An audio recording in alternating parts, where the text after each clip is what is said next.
Hello बच्चों, कैसे हैं आप सब। तो चलिए आज हम लोग अपना अगला चैप्टर पढ़ने जा रहे हैं जिसका नाम है रिक्रूटमेंट सिलेक्शन एंड ट्रेनिंग। ठीक है, जो कॉमर्शियल स्टडीज़ क्लास 9 का एक बहुत ही प्यारा सा क्यूट सा चैप्टर है। तो इस क्यूट से चैप्टर को फटाफट से निपटाते हैं। पहले बात करते हैं बेटा रिक्रूटमेंट के बारे में। रिक्रूटमेंट का मतलब क्या होता है? ये एक प्रोसेस होता है जिसमें हम लोग क्या करते हैं बेटा, आइडेंटिफाई करते हैं, अट्रैक्ट करते हैं और सेलेक्ट करते हैं सूटेबल कैंडिडेट को जॉब वैकेंसी के लिए। ठीक है, किसी भी ऑर्गेनाइजेशन में। ठीक है, द फर्स्ट स्टेप इसमें क्या होता है, आप हायरिंग प्रोसेस से गुजारते हो जिसमें एम आपका क्या होता है, मकसद क्या होता है, आप क्वालिफाइड इंडिविजुअल को आप अपने ऑर्गेनाइजेशन में ले करके आ पाओ अपने रिक्वायरमेंट के हिसाब से, जिससे वो आपके एम्प्लॉय बन के आपके ऑर्गेनाइजेशन को क्या कर पाए, आपको बहुत ही ऊंचाई तक पहुंचा पाए, बेसिकली आपके ऑर्गेनाइजेशन को बहुत ज़्यादा बेनिफिट पहुंचा पाए। ठीक है ना। ओके, तो यहाँ पे क्या होता है, सोर्सेज क्या होता है, हम लोग दो मेजर सोर्सेज के बारे में पढ़ेंगे रिक्रूटमेंट के केस में। एक होता है इंटरनल सोर्सेज, दूसरा होता है एक्सटर्नल सोर्सेज। चलो एक एक करके समझते हैं। पहले हमारे पास इंटरनल सोर्सेज आता है रिक्रूटमेंट का। इसका मतलब क्या होता है, यहाँ पे जॉब वैकेंसी को फिल करते हैं from within the organization के भीतर ही हम लोग उसको फिल करते हैं। हम लोग ऐसा देखो क्या होता है ना, हम लोग पब्लिक में जाके ना, जैसे न्यूज़पेपर किसी वेबसाइट पे या अपने वेबसाइट पे नहीं डालते कि हमें लोगों की ज़रूरत है हमें काम करने के लिए। हम लोग इंस्टेड क्या करते हैं, अपने जो एम्प्लॉयज़ है उन्हीं को बोलते हैं कि आपको कोई जानता है, आप किसी को जानते हो जॉब करने के लिए, तो आप प्लीज़ उन्हें सजेस्ट कीजिए, हमारे यहाँ वैकेंसी निकला है। या फिर हमारे यहाँ मान लो कोई अदर ब्रांच का बंदा है तो उसको एक लेट से ब्रांच ए है हमारे पास, ठीक है, और ब्रांच बी है। तो यहाँ पे लेट से मुझे एक लोगों की कमी है और यहाँ पे 10 लोग की ज़रूरत है, लेकिन यहाँ पे 11 लोग काम कर रहे हैं, तो एक लोग को मैं यहाँ पे ट्रांसफ़र कर दूंगा। ठीक है, तो कहीं ना कहीं इंटरनली ये बी क्या हुआ, ए ब्रांच से बी ब्रांच में रिक्रूट हो गया ना। तो ये सारे क्या होते हैं, ये इंटरनल सोर्सेस ऑफ रिक्रूटमेंट होता है जिसको हम लोग अभी पढ़ेंगे। यहाँ पे एक्सटर्नली हायर नहीं करते, यहाँ पे हम लोग इंटरनली चीज़ों को, लोगों को बेसिकली क्या करते हैं, हायर करते हैं। Two common internal recruitment method, एक होता है प्रमोशन। मान लो कि एक मैनेजर का पोजीशन खाली है, ठीक है, मैनेजर की पोजीशन खाली है और एक क्लर्क है, ठीक है, बहुत ही मेहनती बंदा है, तो मैं इसको प्रमोट कर दूंगा, मैनेजर का पोजीशन भर जाएगा। उसके बाद मैं क्लर्क को फिर चाहे जहाँ से मैं भरूँ, लेकिन मैनेजर को तो मैंने इंटरनली हो गया ना, तो मेरा ये प्रमोशन हो गया। दूसरा ट्रांसफ़र करके, मान लो मेरा एक ब्रांच ए है, दूसरा ब्रांच बी है, ठीक है, अब मान लो ए बी का क्या एग्जाम्पल लो, गंदा सा एग्जाम्पल लगता है, चलो एक अच्छा सा एग्जाम्पल लेता हूँ तुम लोगों के सामने, प्रैक्टिकल एग्जाम्पल। ठीक है ना, मान लो SBI है हमारा, ये SBI दिल्ली का ब्रांच है, ठीक है, और ये SBI कौन सा ब्रांच है, मुंबई का ब्रांच है। ध्यान से समझना।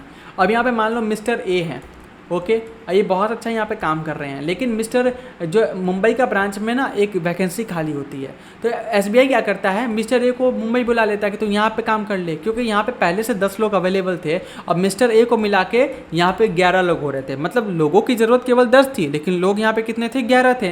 लेकिन वही SBI के ब्रांच में, मुंबई के वाले ब्रांच में केवल 9 लोग ही थे और यहाँ पे 10 लोगों की यहाँ पे भी ज़रूरत थी, तो एक लोगों को मिस्टर ए को यहाँ पे ट्रांसफ़र कर दिया। समझ में आया? तो ये इंटरनली हम लोगों ने ट्रांसफ़र कर दिया, तो इसको क्या बोलते हैं हम लोग, ये हम लोग इंटरनल सोर्सेज ऑफ रिक्रूटमेंट के केस में आता है।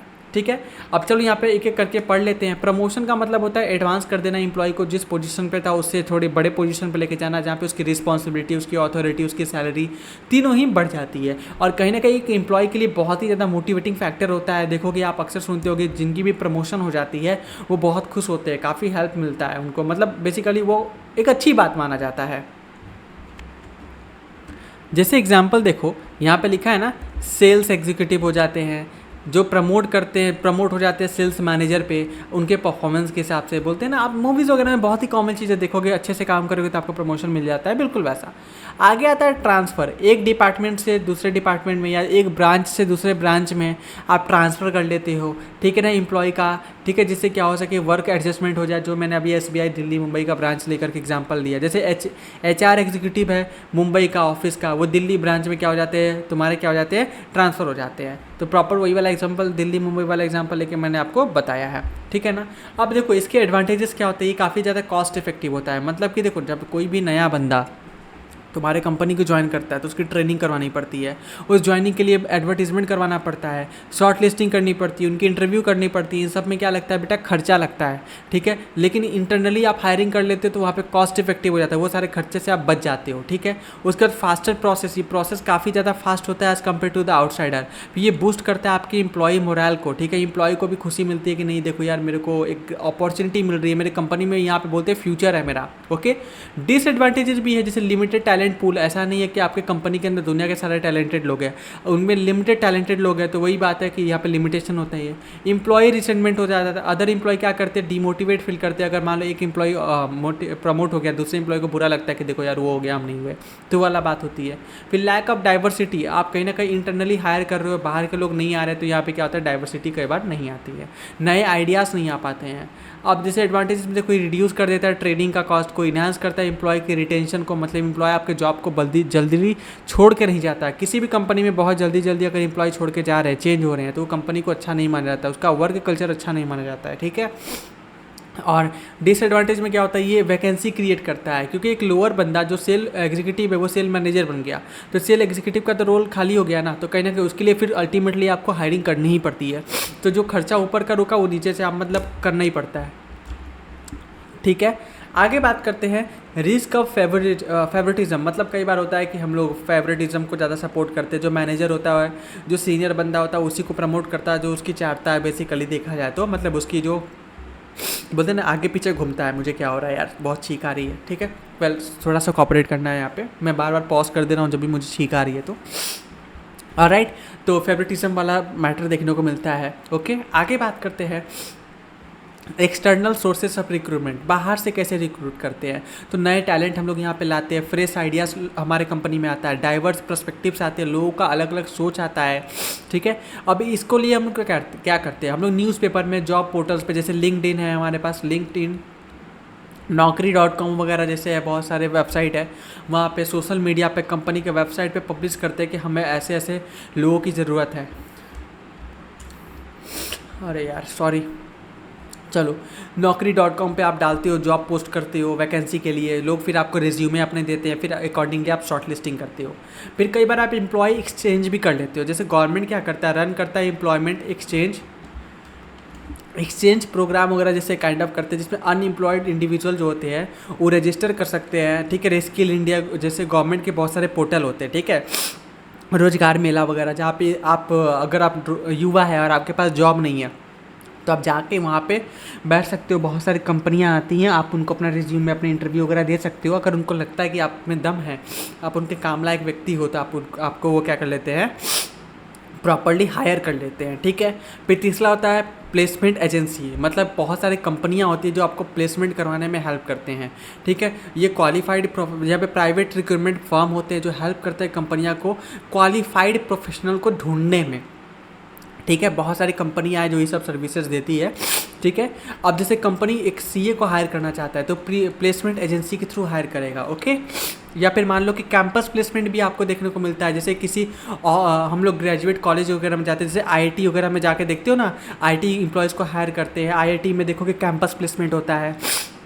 या फिर आपने अभी कॉलेज में सुना होगा कि देखो यार हमारे यहाँ कैंपस कंपनियाँ आ रही है जॉब देने के लिए। आपने 3 इडियट मूवी देखा होगा, तो उसके अंदर भी देखो कैंपस प्लेसमेंट ही होता है ना, जहाँ पे बोलता है सैलरी डिस्कस कर ले, वो वाली बात। उसके बाद रिकमेंडेशन की बात करते हैं, एम्प्लॉय रेफरल, यहाँ पे एम्प्लॉय के रेफरल की बात करते हैं। मान लो मेरा एम्प्लॉय है, ओके, और वो बताता है कि सर मेरे नज़र में एक बंदा जो आपका ये काम कर सकता है, तो मैंने रेफरल तरीके से मैंने क्या कर दिया, उसको जॉब दे दिया, तो वो वाले आ जाते हैं। फिर कैजुअल कॉलर्स भी हो जाते हैं, जैसे कि कई बार आपके यहाँ लोग आते रहते हैं जॉब के लिए, बोलते हैं कि देखो मुझे जॉब की तलाश है, आप मेरा रिज्यूमे रख लो, कभी भी आपको लगता है कि आपके यहाँ वैकेंसी है तो आप मुझे एक बार कॉल वगैरह कर लेना। तो कैजुअल कॉल के थ्रू भी हम लोग क्या करते हैं, बुला लेते हैं, जिसको अनसॉलिसिटेड एप्लीकेशन बोलते हैं। फिर गेट हायरिंग क्या होती है, मतलब जनरली अनस्किल वर्कर होते हैं या फिर सेमी स्किल वर्कर होते हैं, बेसिकली लेबर होते हैं, जिनको हम लोग डायरेक्टली इनडायरेक्टली फैक्ट्री गेट पे हायर कर लेते हैं। मतलब देखोगे अपने गली मोहल्ले में ना, चौराहा पे कभी ना कभी देखोगे बहुत सारे सुबह सुबह वर्कर्स आके भीड़ लगा के खड़े रहते हैं, वो जनरली लेबर वगैरह होते हैं। तो उनको शहर जो लोग होते हैं जिनको ज़रूरत पड़ता है लोगों की, वो उनको दिहाड़ी पे लेके जाते हैं। तो वो लोग क्या होता है, कंपनी वाले भी ऐसे ही करते हैं, ओके। तो कंपनी वाले जो फैक्ट्री के बाहर जो वर्कर जाते हैं तो उनको जॉब पे रख लेते हैं, उनसे काम करवाते हैं लेबर वगैरह से। तो ये जनरली नॉन स्किल वर्कर होते हैं, बहुत ज़्यादा इनकी सैलरी वगैरह नहीं होती है। फिर आता है लेबर कॉन्ट्रैक्टर्स होते हैं, जो थर्ड पार्टी कॉन्ट्रैक्टर के थ्रू आते हैं, सीजनल वर्कर होते हैं। और ये बहुत ही हमारे यहाँ बोलते हैं ना, बेसिकली जो गांव वगैरह में मान लो कि खेती कर रहे हैं, लेकिन खेती हो गया है, अभी खेती की कटाई हुई नहीं है, खाली पड़े हुए, तो शहर में चले गए कुछ पैसा कमाने के लिए, तो उनको लेबर कॉन्ट्रैक्टर के थ्रू ये क्या करते हैं, किसी कॉन्ट्रैक्टर से कॉन्टैक्ट करते हैं, फिर उनके थ्रू ये क्या करते हैं, जॉब करने आते हैं। तो ये भी बहुत ज़्यादा स्किल वर्कर नहीं होते हैं, ओके, ये इनको भी सैलरी की जगह वेजेस वगैरह दिया जाता है। वेजेस का मतलब क्या होता है, दिहाड़ी या मजदूरी को बोलते हैं वेजेस, ठीक है। इनको सैलरी नहीं पे करते हम लोग, ठीक है, क्योंकि कंपनी के क्या होते हैं, रेगुलर एम्प्लॉय नहीं होते हैं। ऑल राइट, मुझे थोड़ा दिक्कत हो रहा है रिकॉर्ड करने में, I don't know why, but अच्छा नहीं लग रहा है मेरे को, सो उसके लिए सॉरी, लिटरली सॉरी गाइस, ठीक है। बट चलो पढ़ते हैं अपना, हार तो नहीं मानेंगे। रिक्रूटमेंट मेथड जो होता है, इसका मतलब होता है वो तरीका, ऑर्गेनाइजेशन जो कोशिश करती है अट्रैक्ट करने के लिए, हायर करने के लिए नए कैंडिडेट्स को, ठीक है ना। अभी देखो ये मेजरली 3 कैटेगरी में डिवाइडेड है। एक होता है डायरेक्टली रिक्रूट कर लेना, दूसरा होता है इनडायरेक्टली रिक्रूट करना, एंड तीसरा होता है थर्ड पार्टी के थ्रू रिक्रूट करना। ओके, एक एक करके पढ़ेंगे। डायरेक्ट रिक्रूटमेंट क्या होता है, यहाँ पे कंपनी हायर करती है एम्प्लॉयज़ को डायरेक्टली विदाउट द इंटरमीडियरी, मतलब डायरेक्टली कैंपस में गई, इंटरव्यू ली, आपको हायर कर लिया, बीच में कोई भी बिचौलिया नहीं था।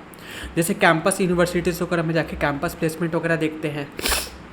उसके बाद इनडायरेक्ट रिक्रूटमेंट क्या होता है, जहाँ पे हम लोग एडवर्टाइज वगैरह करते हैं, जॉब पोर्टल पे जॉब डालते हैं, वैकेंसी डालते हैं, वहाँ से आपकी रिक्रूटमेंट होती है, वो इनडायरेक्ट रिक्रूटमेंट हो जाता है। फिर थर्ड पार्टी मतलब कोई एजेंसी या इंटरमीडियरी के थ्रू हम लोग कॉन्टैक्ट करवाते हैं कि हमारे पास जॉब है, फिर वो एजेंसी है मेरे बिहाफ पे लोगों को हायर करती है, फिर वो मेरे को यहाँ पे मेरे यहाँ कंपनी में काम करने भेजती है, इसको बोलते हैं थर्ड पार्टी रिक्रूटमेंट, ठीक है। उसके बाद होता है types of third party recruitment, जैसे एम्प्लॉय एजेंसी हो जाती है, प्लेसमेंट कंसल्टेंट हो जाते हैं, हमारे लेबर कॉन्ट्रैक्टर होते हैं, ये सारे उसके एग्जाम्पल हो जाते हैं, ठीक है।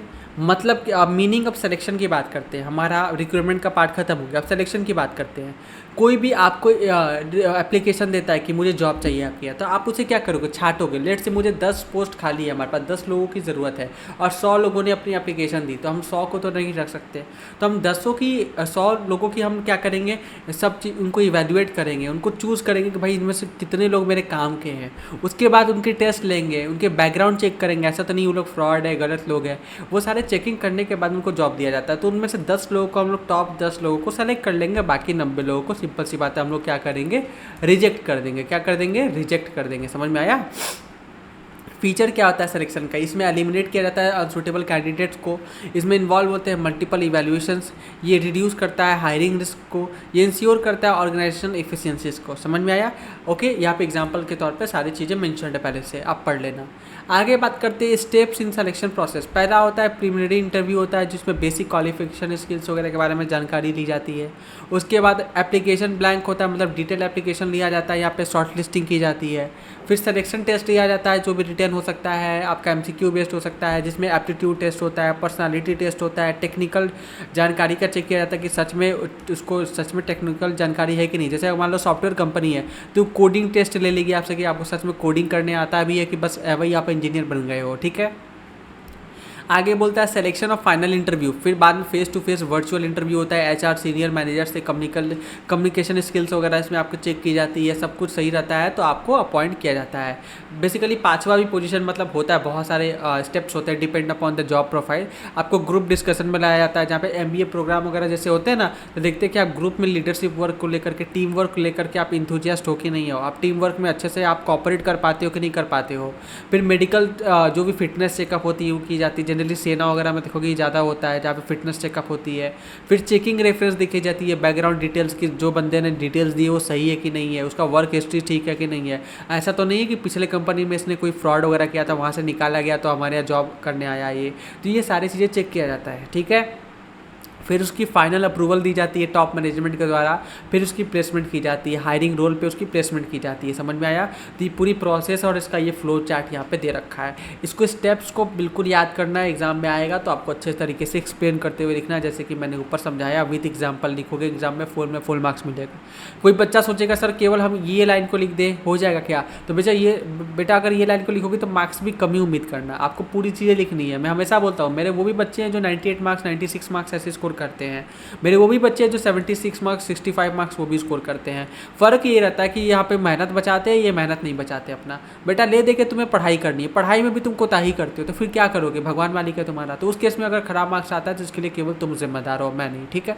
चलो ओके, अब बात करते हैं ट्रेनिंग के बारे में। ट्रेनिंग का मतलब क्या है, अब कोई बंदा हमारे कंपनी के अंदर आता है तो उसको कैसे यहाँ पे काम करना है, क्या क्या स्किल्स उसको आने चाहिए, थोड़े बहुत अगर उसके अंदर कमियाँ है तो उसको दूर कैसे करना है, उन सबको करने के लिए क्या करते हैं हम लोग, ट्रेनिंग देते हैं। देखो कि सेना वगैरह में भी लोग जाते हैं तो उनकी ट्रेनिंग होती है, पहले डायरेक्ट जॉब नहीं मिलता, ट्रेनिंग करवाई जाती है कि आपको देखिए ये काम है, आपको इस तरीके से करना है, ये प्रॉब्लम्स आएंगे तो इस तरीके से आपको निपटना है, अगर कोई दिक्कत आती है तो आपको इन लोगों से सलाह लेनी है, तो सारे ट्रेनिंग करवाई जाती है। इसमें हम लोग इन्हांस करते हैं स्किल और नॉलेज को, इंक्रीज़ करते हैं प्रोडक्टिविटी को, अडेप्ट करवाते हैं टेक्नोलॉजिकल चेंजेस को। हर एक कंपनी अलग अलग सॉफ्टवेयर यूज़ करती है, अलग अलग मशीनरी यूज़ करती है, तो उसके बारे में उसको ट्रेनिंग दी जाती है कि देखो ये मशीन ऐसे चलता है, ये सॉफ्टवेयर ऐसे काम करता है। इसमें रिड्यूस करवाया जाता है एरर और एक्सीडेंट, जिससे बंदा को अच्छे से चीज़ें पता हो, जिससे गलतियाँ होने के चांसेस क्या हो जाए, कम हो जाए। फिर प्रिपेयर किया जाता है हायर रिस्पॉन्सिबिलिटीज़ के लिए उनको, ठीक है। तो ये सारी चीज़ें की जाती है, ट्रेनिंग का ऑब्जेक्टिव होता है बेसिकली। उसके बाद importance of training, high productivity, reduce कर देता है सुपरविजन को, बेटर सेफ्टी लेके आता है, खतरा से बोलते हैं ना लोग, गलती ना करें। कई बार कुछ गलतियाँ ऐसी होती है जिससे जान की कीमत चुकानी पड़ती है। बड़े बड़े कंपनी जहाँ पे गैस वैस मतलब ऐसी चीज़ पे काम की जाती है जहाँ पे बहुत ही खतरनाक होता है, जैसे पेट्रोलियम वगैरह, आग वाग लग सकता है, तो वहाँ पे बहुत ही बेटर तरीके से लोगों को पहले समझाया जाता है, ट्रेनिंग दी जाती है, तभी उनको काम सौंपा जाता है। जैसे सेना में ही देख लो ना, बिना ट्रेनिंग के तुमको कभी भी नहीं भेजा जाएगा। तुम लोको पायलट, तुम पायलट बन जाओ तो बिना ट्रेनिंग के तुमको प्लेन उड़ाने कभी नहीं देंगे वो, बिना ट्रेनिंग के तुम्हें ट्रेन चलाने कभी नहीं देंगे। प्रॉपर ट्रेनिंग होगी तभी मिलेगा, अदरवाइज नहीं मिलेगा, ठीक है।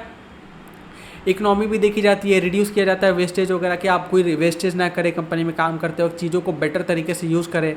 हायर मोरल, आपको मोटिवेट किया जाता है, आपको ग्रोथ वगैरह दी जाती है, कंपनी में बताया जाता है कि आप हमारे साथ काम करोगे तो आपको लॉन्ग टर्म सक्सेस मिलेगा, क्योंकि अल्टीमेटली इंसान अपनी भी सक्सेस देखना चाहता है, क्योंकि इंसान की उम्र बीतती है, एक समय पर आके आप रिटायर होगे। जब रिटायर होगे तो आप अपनी ज़िंदगी में क्या कमाया उस समय देख के सोचोगे कि इस कंपनी को मैंने अपनी ज़िंदगी दी, बदले में इस कंपनी मुझे क्या दिया। तो ये चीज़ ऐसा नहीं होना चाहिए। एक ज़िंदगी कोई बंदा दे रहा है, एक एम्प्लॉय अपना ज़िंदगी दे रहा है कंपनी को, तो कंपनी के अब फ़र्ज़ बनता है कि उस एम्प्लॉय के लिए वो कुछ करे, ठीक है। तो प्रमोशन, करियर ग्रोथ भी दिखाया जाता है। टाइप्स ऑफ ट्रेनिंग देखा जाता है, जैसे इसमें ओरिएंटेशन ट्रेनिंग होता है, जहाँ पे बुला करके आपको चीज़ों के बारे में समझाया जाता है, देखो जॉब कल्चर ये है, यहाँ की पॉलिसी ये है। जॉब ट्रेनिंग क्या होता है, जहाँ पे स्पेसिफिक स्किल को वहाँ पे डाल के आपको बताया जाता है, आप काम करो, काम कर करके सीखते हो। जैसे पायलट है, उसको डमी प्लेन में बैठा करके उस पर प्लेन उड़वाया जाता है, ठीक है। तो इसे जॉब ट्रेनिंग हो गया। फिर होता है रेमेडियल ट्रेनिंग, इसमें क्या होता है, employ who are unable to meet the performance, ठीक है। जो एम्प्लॉय अच्छे तरीके से परफॉर्मेंस को नहीं कर पाते तो उनको इम्प्रूव करने के लिए वो रेमेडियल ट्रेनिंग करवाते हैं, उनकी कमी को दूर करने के लिए। जो हमारे एक्सटर्नल, हमारे पहले के एम्प्लॉय, उनको कोई चीज़ें नहीं आती तो उनको नई चीज़ें सिखाने के लिए ये होती रहती है कंपनी के अंदर। ऐसा नहीं कि आपको बस एक ही बार ट्रेनिंग मिलेगा, आपको समय समय पर ट्रेनिंग मिलता रहता है, नए नए टेक्नोलॉजिकल के से, जैसे आप यूज टू हो जाओ। जैसे अभी के समय देखोगे AI को लेकर ट्रेनिंग करवाई जा रही है ज़्यादातर कंपनी में, कि आप AI को कंट्रोल करो, जिससे हमारे पास जो फालतू की जो चीज़ें मैनुअली होती है उसको हम लोग क्या कर पाए, कट कर पाए, जिससे चीज़ें बहुत ही फास्ट होंगी और सीमलेस मैनर में होंगी। फिर सेफ्टी ट्रेनिंग दी जाती है, प्रमोशनल ट्रेनिंग दी जाती है, ठीक है। तो ये सारी चीज़ें हैं। फिर रिफ्रेशर ट्रेनिंग, अगर रिफ्रेशर हो तो आपको ट्रेनिंग दी जाती है, अगर आप प्रमोट हो रहे हो तो प्रमोशन होने के बाद आपको क्या करना है, क्या रिस्पॉन्सिबिलिटी होगी, उसकी ट्रेनिंग दी जाती है। प्रिपरेशन क्या होता है ट्रेनिंग प्रोग्राम के लिए, पहले ऑब्जेक्टिव डिफाइन करोगे क्या मुझे सिखाना है, फिर ट्रेनिंग नीड्स ध्यान दोगे, क्या क्या लोगों को मुझे सिखाना है, एम्प्लॉयज़ को क्या क्या ज़रूरत है।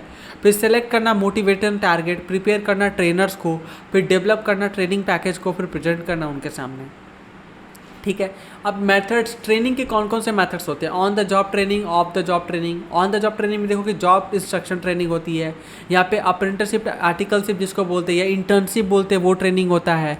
जॉब रोटेशन के बेसिस पे ट्रेनिंग होता है कि आज आप ये काम करोगे, परसों वो काम करोगे, धीरे धीरे करके रोटेट हो, कि नए नए चीज़ों को सीखते हो।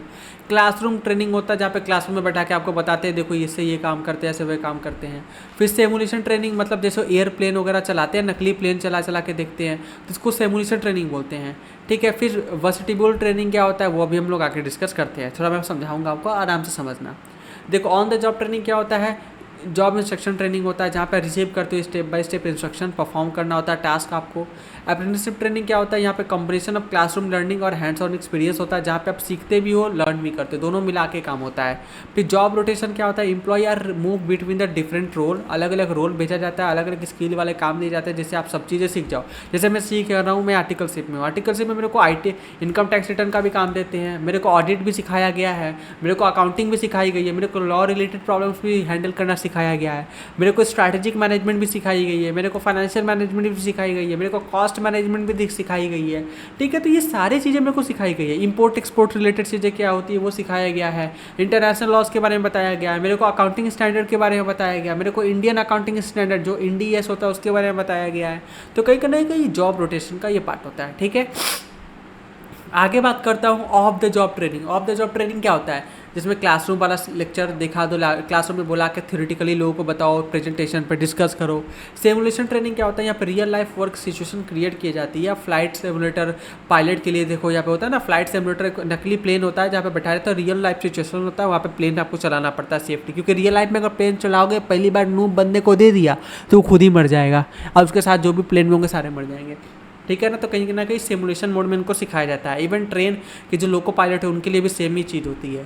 फिर ठीक है, वेस्टिब्यूल ट्रेनिंग क्या होता है, ये कंडक्ट किया जाता है सिमुलेटेड वर्क इन्वायरमेंट में यूजिंग द सेम टूल और equipment as a actual job. Actual job की तरह मतलब एक नकली माहौल बनाते हैं और वहाँ पर इस चीज़ को परफॉर्म किया जाता है। ठीक है, ओके आप कह सकते हो डॉक्टर्स वगैरह इसका यूज़ करते हैं ज़्यादातर ऑपरेशन वगैरह का परफॉर्म करने के लिए। ठीक है, तो ये हमारा ये चैप्टर था और हम लोगों ने इस चैप्टर को भी आज निपटा दिया है। मैंने शॉर्ट सीधी टू दी फॉरवर्ड एग्जाम के पॉइंट ऑफ व्यू से मैंने पढ़ाया है। कोई बच्चा ये सोचेगा सर डिटेल में क्यों नहीं पढ़ा रहे हो, एग्जाम के एक दिन पहले मेरे को ग्रंथ बताओ 2 घंटे का, तो भाई तुम्हारे लिए वीडियो नहीं है। ठीक है ना, ये उन बच्चों के लिए वीडियो जिन्होंने साल भर मेहनत किया है, जिनको रिविजन चाहिए, जिनको एक ब्रशअप चाहिए, उनको जिनको कॉन्फिडेंस बूस्ट करना है, उनके लिए ये लेक्चर है। केवल फर्स्ट टाइम रीडर्स के लिए नहीं है। सीधी बात, नो बकवास। कोई बच्चा कमेंट में अगर ये देखते हुए बोलते हुए दिखाई दिया कि सर डिटेल में नहीं पढ़ा रहे हो, मैं तुरंत ब्लॉक मार दूंगा। ये डिटेल में पढ़ाना मेरा पर्सपेक्टिव नहीं है। यहाँ पे मेरा पर्सपेक्टिव आपके कॉन्फिडेंस को कहते हैं बूस्ट करना। ओके, आपकी अगर भूल चुकी है, पुराना पढ़ा हुआ है तो एक ब्रशअप कर देना, आपको रिवाइज करवा देना।